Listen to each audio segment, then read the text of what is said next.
नमस्कार किसान भाइयों, स्वागत है आपका हमारे यूट्यूब चैनल धाकड़ एग्रीकल्चर में।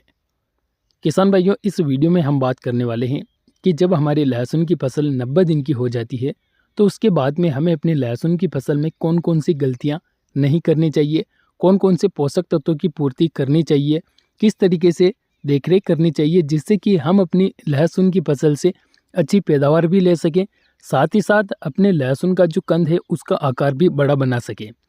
तो इस विषय पर आज इस वीडियो में हम पूरी डिटेल के साथ में बात करेंगे।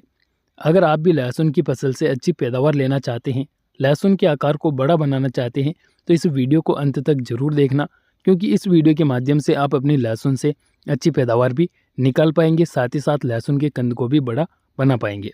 तो पूरी जानकारी के लिए अंत तक इस वीडियो को देख लीजिए। और वीडियो शुरू करने से पहले जो भी किसान भाई चैनल पर पहली बार आए हैं तो सबसे पहले चैनल को सब्सक्राइब कर लीजिए। बहुत सारे किसान भाई ऐसे हैं जो वीडियो देखते हैं लेकिन चैनल को सब्सक्राइब नहीं करते हैं, तो उन किसान भाइयों से मेरी खास तौर पर रिक्वेस्ट रहेगी कि आप चैनल को भी सब्सक्राइब कर लीजिए, ताकि हमारा हौसला भी बढ़ता रहे और हम आप लोगों के लिए नई नई जानकारियाँ आगे भी इसी तरीके से लाते रहें। चलिए अब बात करते हैं लहसुन के बारे में।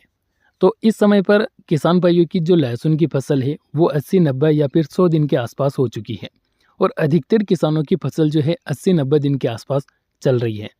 तो 90 दिन यानी कि 3 महीने, जब हमारी फसल 3 महीनों की हो जाती है तो कौन कौन से आवश्यक काम करना है, कौन कौन सी गलतियां नहीं करनी है, इसके बारे में बात करते हैं। सबसे पहली गलती, आपको अपनी लहसुन की फसल में 80-90 दिन के बाद में यूरिया खाद का उपयोग बिल्कुल भी नहीं करना है।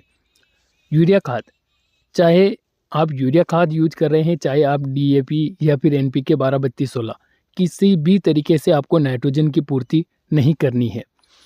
अगर आप 80-90 दिन के बाद में लहसुन की फसल में नाइट्रोजन युक्त खाद का उपयोग करते हैं या किसी भी ग्रोथ प्रमोटर खाद का उपयोग करते हैं तो उससे 100% आपकी पैदावार कम निकलेगी, क्योंकि 90 दिन की स्टेज पर लहसुन में कंद बनने का समय चलता है, और उस स्टेज पर अगर ग्रोथ प्रमोटर खाद का उपयोग कर लिया जाता है तो उससे लहसुन का जो कंद है उसका विकास होना बंद हो जाता है और लहसुन की ऊपरी ग्रोथ बढ़ना शुरू हो जाती है, जिससे सीधा सीधा नुकसान कंद को पहुंचता है, कंद का विकास बंद हो जाता है। तो आपको सबसे खास बात ये ध्यान में रखना है कि किसी भी ग्रोथ प्रमोटर का उपयोग आपको नहीं करना है। ना तो आपको यूरिया खाद डालना है, ना ही DAP या फिर NPK 12-32-16, ये किसी भी प्रकार के खाद आपको नहीं डालना है। दूसरी बात आपको ध्यान में रखना है, म्यूरेट ऑफ पोटास का उपयोग नहीं करना है। अब आपके मन में ये आएगा कि म्यूरेट ऑफ पोटास तो लहसुन को बड़ा बनाने के लिए काम में आता है, लेकिन किसान भाइयों आपको म्यूरेट ऑफ पोटास का उपयोग 90 दिन के बाद में नहीं करना है, क्योंकि लहसुन की फसल 90 दिन की जब होती है तो उसके अंदर आधा कंद बन जाता है, और बहुत सारे किसान भाई तो 120 दिन की लहसुन को हार्वेस्ट कर लेते हैं। तो अगर आप 90 दिन की स्टेज पर म्यूरेट ऑफ पोटास का उपयोग करेंगे तो उसका रिजल्ट आपको नहीं मिलेगा, क्योंकि म्यूरेट ऑफ पोटास का जो दाना होता है उस दाने को गलने में काफ़ी समय लगता है, और इसका उपयोग हम बुआई के समय पर करते हैं।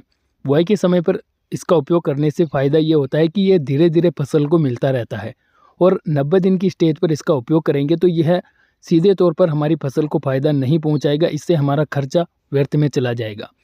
आपको म्यूरेट ऑफ पोटास की जगह पर NPK 0050 या फिर NPK 05234 ऐसे वाटर सोल्यूबल खाद का उपयोग करना है, जो कि तुरंत आपकी फसल को रिजल्ट दे सके। तीसरी गलती आपको यह नहीं करना है, सिंचाई।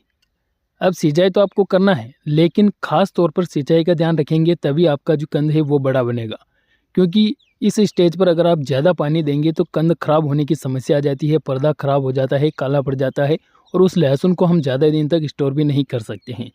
तो आपको सिंचाई का ध्यान रखना है। सिंचाई आप कम से कम ही करें, क्योंकि अंतिम स्टेज में पानी की कम आवश्यकता होती है, तो आपको सिंचाई बहुत ही कम करना चाहिए। अगर आप ताव लगाते हैं तो उससे लहसुन का कंद भी बढ़िया बनता है, चमकदार बनता है। तो ये कुछ बातें हैं जो आपको ध्यान में रखनी है।